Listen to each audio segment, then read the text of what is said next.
আসসালামু আলাইকুম। Ayesha healthy kitchen থেকে চলে আসলাম আপনাদের জন্য খুবই মজার একটা রেসিপি। পাঙ্গাস মাছের দিয়ে বেগুনের অসাধারণ মজার এই তরকারিটা আপনাদের সাথে শেয়ার করছি। আশা করি আপনাদের ভালো লাগবে এবং উপকারে আসবে। আপনারাও বাড়িতে ট্রাই করবেন আমি যেভাবে রান্না করছি। বিশ্বাস করুন খুবই কিন্তু মজা হয়। আর এখানে পাঙ্গাস মাছের কতগুলো পিস নিয়েছি, বেগুন দিয়ে রান্না করব। আর এখানে তেলের পিসটাও নিয়ে নিয়েছি, পরে আমি এটা ইউজ করব। আর লাগছে অ্যাজ ইউজুয়াল যা যা লাগে তরকারি রান্না করতে, আদা বাটা, রসুন বাটা, হলুদ, মরিচ, ধনিয়ার গুঁড়ো সবই লাগছে, পেঁয়াজ তো লাগছে। তো আর এখানে এই একটা বেগুনই ইউজ করব, এই বেগুনটা দিব এই পাঙ্গাস মাছের জন্য। তো বেগুনটা এখনও কাটিনি, মাছটা যখন কষাবো তখনই বেগুনটা কেটে নিব। খুব বেশি আগে কেটে পানিতে অনেকে ভিজিয়ে রাখে, কিন্তু এতে কিন্তু বেগুনের যে একটা ফ্লেভার আছে সেটা চলে যায়। যাই, কড়াইটা গরম হয়ে গিয়েছে, এখন তেল দিয়ে দিচ্ছি। তেলটাও গরম হয়ে গিয়েছে, আমি এখন এখানে পেঁয়াজ কুচি দিয়ে দিচ্ছি। আর এদিকে এখানে দিয়ে দিয়েছি জাম আলু সিদ্ধ, এটা দিয়ে ভর্তা হবে। পেঁয়াজটাকে খুব ভাজা ভাজা করে নিচ্ছি, দেখুন একটু ব্রাউনি করে নিতে হবে কিন্তু।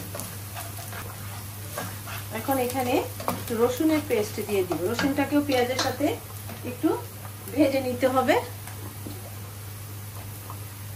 এখানে আমি 1 চা চামচ,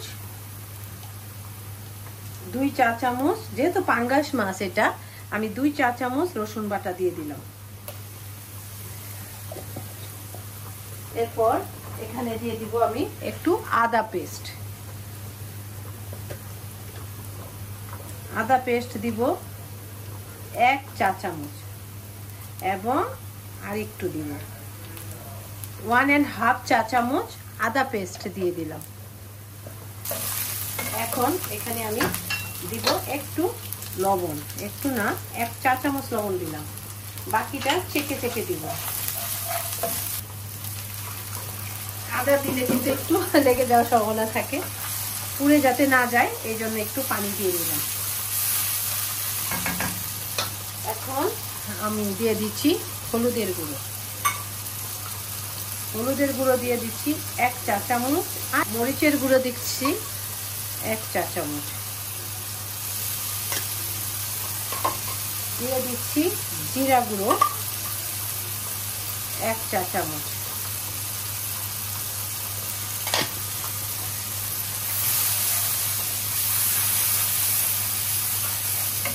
দিচ্ছি ধনিয়া গুঁড়ো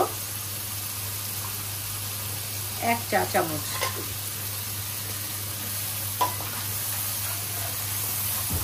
মশলাটাকে খুব ভালো করে কষিয়ে নিচ্ছি। মশলাটাকে, যেহেতু এটা বড় মাছ, মশলাটাকে খুব ভালোভাবে কষিয়ে নিলে কিন্তু টেস্ট লাগে। আর একটু পানি দিব।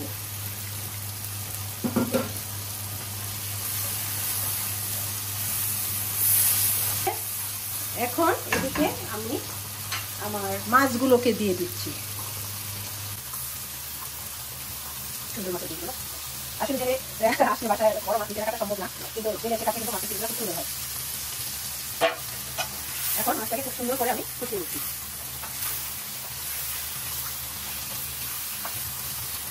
এখন জালটাও একটু কমিয়ে দিব, যাতে মাছটা আস্তে আস্তে কষানো হয় এবং মাছটা চলতে যায়, এই জন্য আমি একটু ইয়ে করে দিচ্ছি। আর মাছটা কষতে কষতে এদিকে আমি বেগুনটাকে কেটে নিব।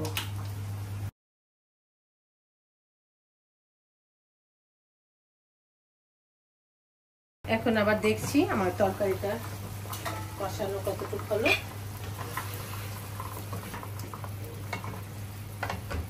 একটু জাল বাড়িয়ে দাও তো, হ্যাঁ না, আবার ঢেকে দিচ্ছি। এখন 10 মিনিট পর দেখছি আমার তরকারিটার কি অবস্থা।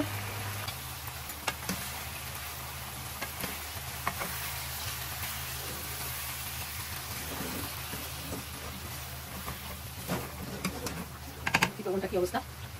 লবণ ঠিক আছে, কিন্তু তারপর একটু লবণ লাগবে, কিন্তু আর একটু লবণ দিব, কারণ লবণ টানবে। তেলটা, এখন তেলটা দিয়ে দিচ্ছি।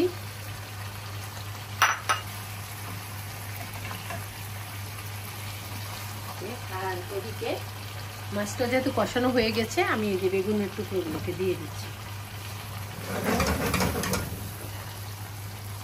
ঢেকে দিচ্ছি আবার 10 মিনিটের জন্য। এখন 10 মিনিট পর আবার ঢাকনাটা খুলে দেখছি। এই অবস্থায় আমি একটু ঝোলও দিয়ে দিব, কিন্তু অল্প পরিমাণ ঝোল দিব, খুব বেশি না। এখন আস্তে আস্তে আমার তরকারিটা হয়ে যাবে। আর এদিকে আমি কিছু খালি করে রাখা এই যে কাঁচামরিচ, এগুলো দিয়ে দিব। এখানে কিছু কাঁচামরিচ দিয়ে দিলাম, আস্ত দিলাম, খালি করে রাখা দিলাম, সবই দিয়ে দিলাম। এখন ঢেকে দিচ্ছি, ঠিক 10 মিনিট পর আমার তরকারিটা হয়ে যাবে ইনশাল্লাহ। এখন আবার ঢাকনা খুলে দেখছি কি অবস্থা।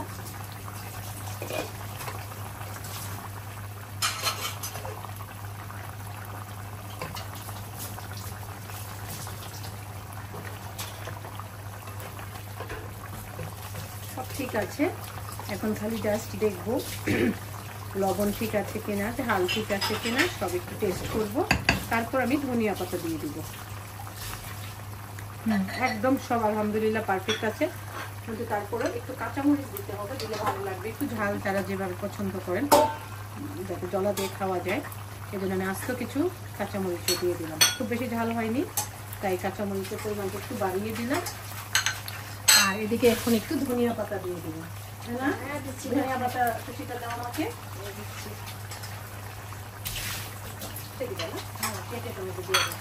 ঠিক আছে, দেখুন তরকারিটা কিন্তু অনেক সুন্দর হয়েছে। একটু ঢেকে রাখি, ধনিয়া পাতাটা একটু কেটে নিই। ধনিয়া পাতাটাকে একটু কেটে নিচ্ছি।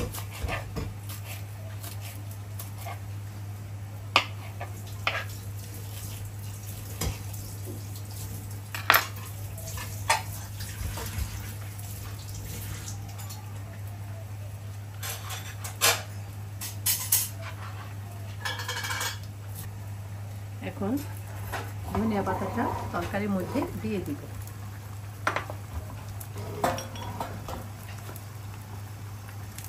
এখন ধনিয়া পাতাটা তরকারির মধ্যে দিয়ে দিচ্ছি। আর জালটাও কিন্তু একটু কমিয়ে দিব আমি, হ্যাঁ না, একটু ঝালটা কমিয়ে দাও, এত লাগবে না ধনিয়া পাতা। তরকারিটা দেখুন আমার কষা কষা খুব সুন্দর হয়ে গিয়েছে, একদম কমা। হ্যাঁ, এখন একদম ঢেকে দিচ্ছি। জাস্ট 2-3 মিনিট পরই আমি তরকারিটা কিন্তু নামিয়ে নিব।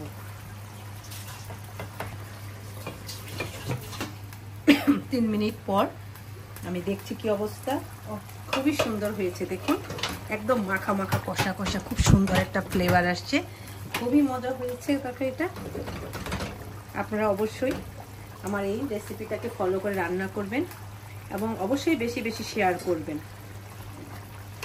আর যারা নতুন তাদের তো কথাই নেই, অনেক উপকারে আসবে এই মজার তরকারি রেসিপিটা। পাঙ্গাস মাছ দিয়ে বেগুন কিন্তু অসাধারণ। আর আমার রেসিপিতে যদি রান্না করেন তাহলে তো আর কথাই নেই। অবশ্যই রান্না করবেন, বেশি বেশি শেয়ার করবেন। যারা নতুন তারা কিন্তু অবশ্যই সাবস্ক্রাইব করতে ভুলবেন না।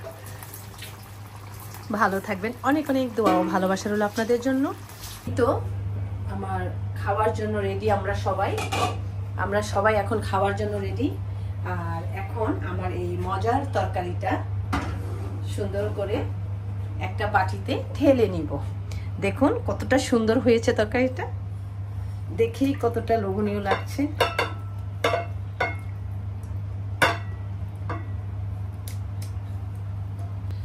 তো এই তো হয়ে গেল দারুণ মজার বেগুন দিয়ে পাঙ্গাসের এই অসাধারণ কষা কষা মজার তরকারিটা। আপনারা অবশ্যই বাড়িতে ট্রাই করবেন আর বেশি বেশি করে শেয়ার করবেন। ভালো থাকবেন, অনেক অনেক দোয়া ভালোবাসা আপনাদের জন্য। আল্লাহ হাফেজ।